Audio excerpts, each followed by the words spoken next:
Hello YouTube, this is Cloud9Nerd. Welcome to Card Choices, the video series where we can discuss my current card choices for the meta. If there are a few cards that you wish to discuss, or if I make changes, I will have an update video, and this way we can proceed to become better players. So without further ado, let's get right into it. Zing monsters. Now the first monster I want to talk about is a monster that's easily becoming my favorite in the Zing deck, and that's Tai, Shadow of the Zing. He's a 2200 level 5, and when he's used a synchro material, the synchro monster cannot be changed as in possession. Now at first that effect was irrelevant, but I'm finding myself relying on this effect more and more, especially Shadal's now playing cards like Enemy Controller, a few decks using Creature Swap, and even Snatch Steal coming off the ban list in January. Not only that, his 2200 is amazing, especially in the Clifford matchup. That means 2200 means that normal summon Klee with Sacrifice will not run him over, putting even more pressure on your opponent.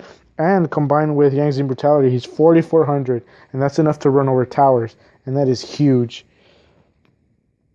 Even if you're not running over towers, though, 4400 is enough to put a good dent in your opponent's life points, and doing that against Klee, especially early game, is really important because that's going to limit the searches that they're going to be able to do late game. Not only that, but 4400 is enough to stop most things, especially if you could get a breakthrough off, like on a construct or something. It just really puts a hamper on your opponent's days. And being 2200, he also stops OTKs, reducing the damage you take from an attack position Zing. The next monster I would like to discuss is Swanee. Not too much needs to be discussed here. Most Zing players run it at 3, and that's because he's amazing. 1900 normal summonable is just great. You know, run over Denko Seikas. It runs over a lot of things your opponent's going to be normal summoning. And that extra 500 attack boost that it gives synchros is amazing. So not much to say there. The next monster I want to talk about is Beyond. And Beyond, of course, is another one of those cards that doesn't need much discussion. He's level 3, 1600. He's not the strongest, but he'll eat some damage. He can run over mathematicians and the like. The ability that your synchro won't be able to die by battle is also a very helpful ability.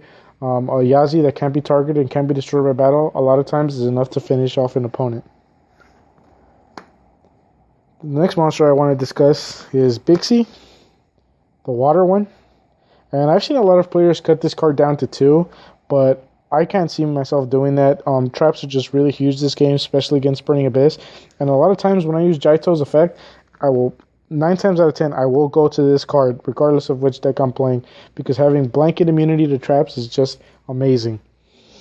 I also run 3 because I don't feel like it's a bad card seeing turn 1. You set this, it's the 2000 defense. There's not too much that's going to be able to run over it. And combined with Zing Brutality, it makes it 4000, which can do some really good early damage and guarantee that you get your search off. Sometimes the 2000 does mean that you won't get your search off, but that's what Brutality is there for, get an automatic search. The next monster I want to discuss is Pulau. Now this is a monster that I've been back and forth over running 1 or 2. I'm still very undecided. I really like it because it's good against spells, which I find, that there's more spells that don't, at least more relevant spells that don't target than there are that do. So this combined with a Yazi is really, really, really big. That means your opponent can't Stormforth you. They can't Regaki or Dark Hole now that it's coming at 2 off the ban list. And plus, it's going to be more relevant with Shadal's running things like Enemy Controller and Snatch Steal coming off the list.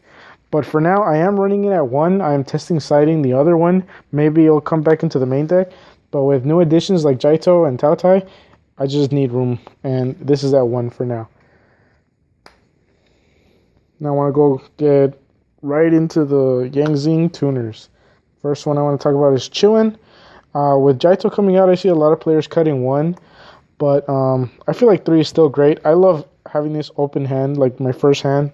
This is a great card to pitch for Jaito. It means that he doesn't become susceptible to things like Karma Cut or Wing Blast or even Chain Disappearance. And a lot of times, especially if you run 2, you'll banish 1 after you special summon him and use him as synchro material, and that leaves you with just 1 Chiwen in deck. And I don't feel that safe having just 1 Chiwen in deck, because a lot of times when you survive OTKs, Chiwen's the one that's going to help you. What you do is you bring out Swanee or Beyond or Tai in defense mode, and the monster that they bring out comes out in defense mode, reducing the damage that you take. And of course, the other Zing tuner I want to talk about is Tai. Not much needs to be said. You need to run this at 3. It's searchable, but you need 3. There have been times where a lot of times resolving 1 can win you the game. Resolving 2 almost guarantees you the game. And there have been times where I have resolved 3 and it's just auto win from there. And the last monster I want to talk about is Mass Chameleon. Now, before Jaito came out, I was running 2 Junk Synchron, 1 Mass Chameleon. As Jaito came out, I ran 1 and 1. And now I'm finding that actually Mass Chameleon is a bigger help than Junk Synchron. Mass Chameleon can get a Tao, which can instantly get you into a Gigantic Castle. And Gigantic Castle is great because for every non-tuner material you use, he gains 200 attack. So just him and Tao makes Gigantic Castle 3100, which is really nice, getting in early damage.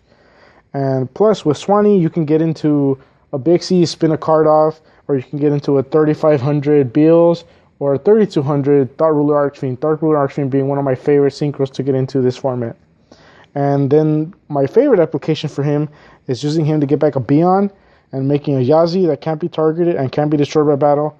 Against a lot of decks this format, that's all you need to win the game. So, almost MVP right here. Really good card. It's just a shame that you can't use him when you have a synchro on board. So there you have it, YouTube. Those are my monster choices. I run 20 monsters, and my thought process for that was that 20 monsters was half of my deck.